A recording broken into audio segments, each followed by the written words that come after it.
وقال نبینا صلی اللہ تعالی علیہ وسلم من ابغضنا اہل البیت حشرہ اللہ یوم القیامت یہودیہ قال وإن صلى وصام قال نبینا صلی اللہ علیہ وسلم وإن صلى وصام وزعم انه مسلم او كما قال علیہ الصلوۃ والسلام۔ مختصر سے وقت میں چند ایک معروضات آپ کی بارگاہ میں رکھ کر کے اپنی بات کو ختم کریں گے، اس دعا اور امید کے ساتھ کہ اللہ تعالیٰ مجھے آپ کو کہنے سننے سے زیادہ عمل خیر کی توفیق و ہمت عطا فرمائے۔ آج کی یہ جو عظیم الشان محفل ہے، اس محفل کی دو نسبتیں ہیں۔ پہلی نسبت ہے سادات کرام سے اور دوسری نسبت ہے اولیاء کرام سے۔ اور چاہے آپ ادھر سے کہیں پہلی نسبت اولیاء کرام سے اور دوسری نسبت سادات کرام سے، چاہے آپ پہلے کہیں کہ پہلی نسبت سادات سے اور دوسری اولیاء سے، تو بہرحال آج کی یہ عظیم الشان محفل، اس کی نسبت دو شخصیات سے ہے، دو نفوس قدسیہ سے ہے۔ پہلی نسبت سادات کرام سے اور دوسری کس سے ہے؟ بولیں زور سے بولیں، اولیاء کرام۔ تھوڑا آپ کی توجہ چاہیں گے انشاءاللہ، میں جلدی اپنی بات کو ختم کروں گا، مگر تھوڑا آپ بیداری کا ثبوت دیں گے۔ ذرا آپ ہاتھ اٹھا کر کے بولیں لبیک یا رسول اللہ، تھوڑا سا بیداری کے ساتھ۔ اس کے بعد انشاءاللہ ہم اور آپ تبرک بھی لیں گے، اور اس کے بعد پھر نماز ظہر بھی، اور نماز ظہر کے بعد تبرک، اور اس کے بعد پھر آپ اپنے گھروں میں تشریف لے جائیں گے، مگر تھوڑا بیداری کے ساتھ بولیں لبیک یا رسول اللہ، اور زور سے بولیں صلی اللہ تعالی علیہ وسلم۔ روئے زمین پر ہر آدمی کی ایک وہ سوچتا ہے کہ میری کتنی بڑی اچھی قسمت ہے، میں کتنا خوش قسمت ہوں جناب، آج ایم ایل اے صاحب سے مل چکا ہوں، آج وزیر اعظم سے ملا ہوں۔ دنیاوی طور پہ انسان سوچتا ہے، ایک مثال ہے، دنیاوی طور پہ اگر انسان کسی بڑے عہدے والے سے یا کسی مال و دولت والے سے مل جائے تو کہتا ہے کہ میں کتنا خوش قسمت ہوں، یا وہ کہتا ہے جناب وہ پھولے نہیں سماتا کہ جناب میں فلاں سے مل کے آیا ہوں، فلاں سے ملاقات کر کے آیا ہوں۔ ہم اور آپ کیا اس سے کم خوش قسمت ہیں؟ اپنی خوش قسمتی کے اوپر ناز کریں کہ ادھر اولیاء کرام کی محفل بھی ہے اور ادھر سادات کرام کا آستانہ بھی ہے۔ ساری نسبتیں ایک طرف، سارے سلسلے ایک طرف، سارے خاندان ایک طرف، سارے قبیلے ایک طرف، سارے تعلقات ایک طرف۔ یہ تھوڑی دیر کے لیے رہتے ہیں، بعد میں ختم ہو جاتے ہیں، تھوڑی دیر ان کا سلسلہ چلتا ہے، بعد میں ختم ہو جاتا ہے، لیکن یہ وہ خاندان ہے جن کے آستانے پر ہم اور آپ آئے ہیں۔ یہ وہ خاندان ہے کہ کسی کا تذکرہ صرف ایک قبیلے تک ہوتا ہے، کسی کا تذکرہ صرف خاندان تک ہوتا ہے، کسی کا تذکرہ صرف ایک ملک میں ہوتا ہے، ایک گاؤں میں ہوتا ہے، ایک قبیلے میں ہوتا ہے، ایک بستی میں ہوتا ہے، مگر یہ وہ خاندان ہے کہ ان کا تذکرہ زمین پر بھی ہو رہا ہے اور انہی کا تذکرہ عرش کے اوپر بھی ہو رہا ہے۔ خاندان اہل بیت اطہار یہ وہ مقدس نفوس قدسیہ ہے۔ جناب ہم کتاب لکھتے ہیں تو کتاب کے اندر میں نام لکھتا ہوں حافظ نثار صاحب کا، یا ہمارے علماء بیٹھے ہیں مولانا عارف صاحب کا نام لکھتا ہوں۔ یہ کتاب اٹھاتے اور اٹھانے کے بعد کہتے ہیں جناب یہ کتاب خرید لو۔ کہا کیوں خریدے؟ تو اندر کا ہمیں مسئلہ نہیں پتا ہوتا کہ مولانا عارف صاحب کا نام ہے یا ہمارے حنیف صاحب کا کسی کا نام ہے، تو وہ زیادہ کتاب کو ترجیح دے گا کہ میرا نام ہے لہذا میرا پرچار ہونا چاہیے اور تذکرہ ہونا چاہیے۔ لیکن یہ وہ آستانہ ہے جہاں ہم اور آپ آئے ہیں، یہ وہ آستانہ ہے، یہ وہ خاندان ہے، یہ وہ قبیلہ ہے کہ اس کی میں کیا تعریف کروں، آپ کیا تعریف کریں، کوئی دنیا دار کیا تعریف کرے؟ اگر کریں گے تو ہمیں اپنا فائدہ ہوگا۔ کوئی سوچے کہ ان کا تذکرہ ختم کر دیں، ان کا سلسلہ ختم کر دیں، تو جناب سنیے، کوئی اور خاندان، کوئی اور قبیلہ، ان کا تذکرہ صرف چھوٹی موٹی کتابوں میں رہتا ہے، یا کوئی کھڑا ہو کر کے نام لے لیتا ہے، یا کوئی ذکر کر دیتا ہے، لیکن قربان جاؤ اہل بیت اطہار کی عظمت پر، ان کے تقدس پر، ان کی عزت پر اور ان کے مقام کے اوپر کہ قرآن کریم پڑھیں گے تو قرآن میں اہل بیت کا تذکرہ ملے گا، حدیث پڑھیں گے تو حدیث میں اہل بیت کا تذکرہ ملے گا، کتب ستہ پڑھیں گے تو ان کے اندر اہل بیت کا تذکرہ ملے گا۔ یہ ساری کتابیں بعد میں ہیں، یہ سارے تذکرے بعد میں ہیں، یہ سارے سلسلے بعد میں ہیں۔ سب سے اعلیٰ اگر کوئی کتاب ہے اس کا نام قرآن ہے، زور سے بولے سبحان اللہ، اس کا نام قرآن ہے۔ سب سے افضل کتاب قرآن ہے، سب سے اعلیٰ کتاب قرآن ہے، آسمان سے نازل ہونے والی کتاب قرآن ہے، اور اس خاندان کی قرآن کریم بیان کرتا ہوا نظر آتا ہے اس خاندان کا۔ اب ایک اور آپ کے سامنے حدیث رکھنا چاہتا ہوں، مگر تھوڑا آپ بیدار ہیں تو زور سے بولے، بیداری کے ساتھ زور سے بولے، زور سے۔ ایک حدیث مبارکہ آپ کے سامنے رکھتا ہوں، اس سے پہلے میں ایک مثال آپ کے سامنے رکھوں، رکھ کر کے پھر اپنی بات آپ تک پہنچاؤں۔ مثال کے طور پہ ہم اس وقت دنیا میں موجود ہیں، آپ کسی کے پاس جائیں گے تو تھوڑی دیر آپ اس کے ساتھ اچھے طریقے سے اس کو پیش آئیں گے تو وہ سمجھے گا جناب کوئی مطلب ہے تبھی یہ اٹھ کے وہاں سے یہاں آیا ہے، صرف مطلب کے تحت، بس جب مطلب پورا ہوگا تو انسان سلسلہ ختم کر دیتا ہے۔ مگر یہ وہ خاندان ہے، یہ وہ قبیلہ ہے، یہ وہ آستانہ ہے، یہ وہ سلسلہ ہے کہ جس سے ہم بھی جڑے ہیں، آپ بھی جڑے ہیں۔ کس نسبت سے؟ کیا ہمیں یہاں سے پیسہ ملے گا؟ آپ کا جواب آئے گا نہیں، یہاں سے کوئی پیسہ نہیں ملے گا، کوئی دولت نہیں ملے گی، کوئی اور سلسلہ نہیں ملے گا۔ پھر جواب کیا ہے؟ ملتا کیا ہے؟ تو آپ بھی آئے، ہم بھی آئے، صرف اس وجہ سے آئے کہ اس خاندان کو اگر نسبت ہے تو مولا کائنات سے نسبت ہے، اس کو نسبت ہے تو سیدہ کائنات سے نسبت ہے، اس کو نسبت ہے تو حضرت امام علی مقام سے نسبت ہے، زین العابدین سے نسبت ہے، امام جعفر الصادق سے نسبت ہے، امام تقی سے نسبت ہے، امام نقی سے نسبت ہے، حسن عسکری سے نسبت ہے، اور یہ سب کے سب ایک طرف ہیں۔ ان کو اگر نسبت ہے مصطفیٰ جان رحمت سے نسبت ہے۔ اس کا فائدہ کیا ہے؟ میرے آقا ارشاد فرماتے ہیں، جمیع ائمہ نے لکھا ہے اس کو، بے شمار محدثین نے تخریج فرمایا ہے، نبی پاک ارشاد فرماتے ہیں جب قیامت کا دن قائم ہوگا، جب قیامت کا دن، بولو بولو، جب قیامت کا دن قائم ہوگا تو میرے آقا ارشاد فرماتے میں ہر آدمی کو صلہ، جزا، بدلہ عطا کروں گا۔ نہیں آواز آئی آپ کی؟ میں اسے بدلہ عطا کروں گا۔ ایک مثال دوں گا میں تاکہ یہ حدیث آپ کے ذہن میں بآسانی اتر جائے۔ ادھر ہمارے یہ صاحب ہیں، وہاں سے چل کے آئے، یہاں کام کیا، آپ لوگ آئے آ کر کے کام کیا۔ جب آپ اچھی مزدوری کریں گے تو آپ رات کو سوچیں گے کہ مجھے مولوی عمر صاحب پیسہ دیں گے، اچھا پیسہ دیں گے، کیونکہ محنت آپ اچھی کریں گے تو آپ کہیں گے کہ یہ مجھے کچھ دیں گے، اس کا صلہ دیں گے۔ ہر آدمی محنت اسی لیے کرتا ہے کہ کوئی اس کا کیا ملے؟ صلہ ملے، فائدہ ملے۔ اب آؤ، اس سے پہلے یہ حدیث مبارکہ بغیر تشبیہ کے اس مثال کو ذہن میں رکھ کے حدیث مبارکہ سنیں۔ ہم اور آپ کتنے خوش قسمت ہیں، اپنی خوش قسمتی پر ناز کریں۔ اللہ تعالیٰ نے ہمیں اولیاء کا دامن بھی عطا فرمایا، اہل بیت اطہار کا قرب بھی عطا فرمایا، دونوں چیزیں عطا فرمائی ہیں۔ سنیں، میرے آقا ارشاد فرماتے ہیں کہ جب قیامت کا دن قائم ہوگا تو دنیا کے اندر جو میری آل سے جس طریقے سے پیش آیا، جس نظریے سے پیش آیا، جس جہت سے پیش آیا، جس انداز سے پیش آیا، جس رویے سے پیش آیا، آقا ارشاد فرماتے ہیں، سنو اس سے پہلے باقی لوگوں کو کوئی اور سلسلہ عطا کرے گا، مگر ایمان سے آپ بتائیے وہ آدمی کتنا خوش قسمت ہوگا جسے قیامت کے دن مصطفیٰ جزا عطا فرمائیں گے۔ وہ کتنا خوش قسمت ہوگا جہاں کروڑوں لوگ ہوں گے، اولین و آخرین بھی ہوں گے، سب انبیاء بھی، اولیاء بھی، شہداء بھی ہوں گے۔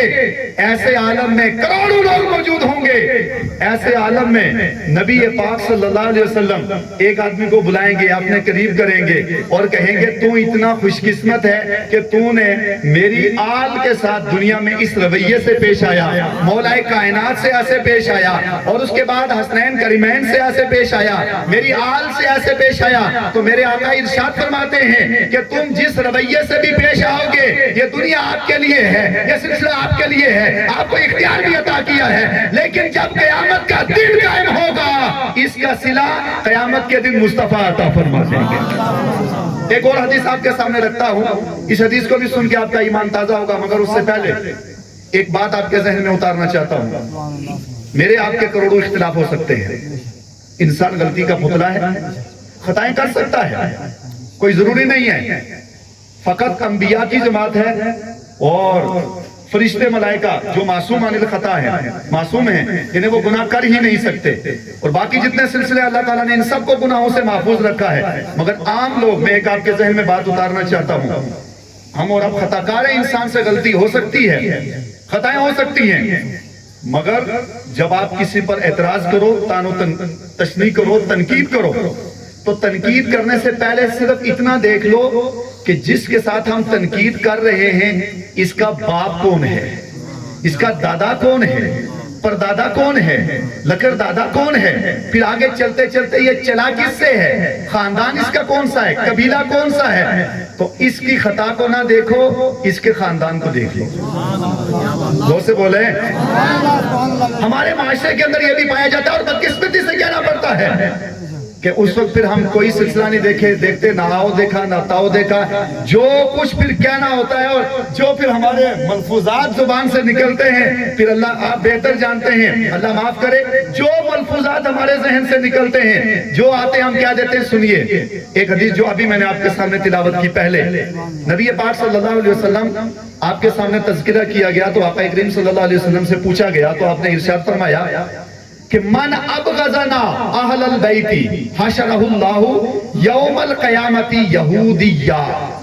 آقا ارشاد فرماتے ہیں من ابغضنا اہل البیت، اہل بیت سے مراد سرکار علیہ السلام کے پنجتن پاک اور ان کی آگے آنے والی اولاد اور یہ باقی سلسلہ نبی پاک صلی اللہ علیہ وسلم کے گھر والے. آقا ارشاد فرماتے ہیں جو میری آل سے بغض رکھے گا، من ابغضنا اہل البیت، جو میری آل سے بغض رکھے گا، حشرہ اللہ یوم القیامت یہودیہ. آقا ارشاد فرماتے ہیں قیامت کے دن اس کا حشر یہودیوں کے ساتھ ہوگا. بولو استغفر اللہ. تھوڑی سی وضاحت کرنا چاہتا ہوں اور حدیث مبارکہ کی روشنی میں سرکار علیہ السلام سے پوچھا گیا وَإِن صَلَّى وَصَامَ، اگرچہ وہ نماز پڑھتا ہو، اگرچہ وہ روزہ رکھتا ہو. فیس بک والے بھی سنیں، یوٹیوب والے بھی سنیں، گوگل کے بھی سنیں اور واٹس ایپ والے بھی سنیں اور باقی بھی اچھے طریقے سے اس حدیث مبارکہ کو اپنے دماغ کے اندر بٹھا لیں، بسا لیں اور پلے باندھ لیں اس حدیث مبارکہ کو. آقا کریم سے پوچھا گیا کہ اگرچہ وہ نماز پڑھتا ہو، اگرچہ وہ روزہ رکھتا ہو، توجہ ہے بندات کی، اور سے بولیں سبحان اللہ. اگرچہ وہ نماز پڑھتا ہو، وہ روزہ رکھتا ہو، وہ زکات دیتا ہو، آقا ارشاد فرماتے ہیں وَإِن صَلَّى وَصَامَ وَزَعَمَ أَنَّهُ مُسْلِمٌ. آقا ارشاد فرماتے ہیں اگرچہ وہ نماز پڑھتا ہو، وہ روزہ بھی رکھتا ہو، وہ زکات بھی دیتا ہو، وہ حج بھی کرتا ہو. اب بادیگر الفاظ میں آپ کے سامنے رکھنا چاہتا ہوں. وہ نماز بھی پڑھتا ہو، وہ روزہ بھی رکھتا ہو، وہ زکات بھی دیتا ہو، وہ تقوی دار بھی ہو، طہارت بھی ہو، وہ حافظ بھی ہو، وہ قاری بھی ہو، وہ عالم بھی ہو، وہ مفتی بھی ہو، وہ فقیہ بھی ہو، سب کچھ اس کے اندر اگرچہ موجود ہو اور وہ خود کو دین کا ٹھیکیدار بھی کہتا ہو، مسلمان بھی کہتا ہو، لیکن عالم یہ ہے وَهُوَ مُبْغِضٌ، اہل بیت سے بغض رکھتا ہے. تو پوچھا گیا آقا نے تشریحاً فرمایا کہ وہ سب کچھ کرتا ہو لیکن اگر میری آل سے بغض رکھتا ہے حشرہ اللہ یوم القیامت یہودیہ. سن لے، یہ نہ سوچنا کہ میری نماز مجھے بچا لے گی، میرا روزہ بچا لے گا، میری زکات بچا لے گی، میرا علم بچائے گا، میرا تقویٰ بچائے گا، میرا فتویٰ بچائے گا. نہیں، یہ سب کی سب چیزیں پیچھے رہ جائیں گی. نماز قبول تب ہوگی جب دل کے اندر اہل بیت کی محبت ہوگی. روزہ قبول تب ہوگا جب اہل بیت کی محبت ہوگی. اور سنو، اگر علم چاہیے اہل بیت کے در پہ آؤ، تقویٰ چاہیے اہل بیت کے در پہ آؤ، طہارت چاہیے اہل بیت کے در پہ آؤ، اور خدا کی عزت کی قسم اگر ولایت چاہیے اہل بیت کے در کے اوپر آؤ. اگر ولایت چاہیے کس کے در پہ آؤ؟ زور سے بولو. اگر ولایت چاہیے اہل بیت کے در پہ آؤ. اگلا جملہ سنیے گا، روئے زمین پر جس کو جو کچھ ملا ہے اہل بیت کا صدقہ ہے. زور سے آواز آئے. اہل بیت کا صدقہ ہے. میں اور آپ زندہ ہیں، اہل بیت کا صدقہ ہے. ہمیں عزت ملی ہے، اہل بیت کا صدقہ ہے. ہمیں اللہ نے لباس عطا فرمایا ہے، اہل بیت کا صدقہ ہے. کھانا کھا رہے ہیں، اہل بیت کا صدقہ ہے. پانی پی رہے ہیں، اہل بیت کا صدقہ ہے. ہم بول رہے ہیں، اہل بیت کا صدقہ ہے. خدا کی عزت کی قسم ولی کو ولایت ملی ہے، اہل بیت کے در سے ملی ہے.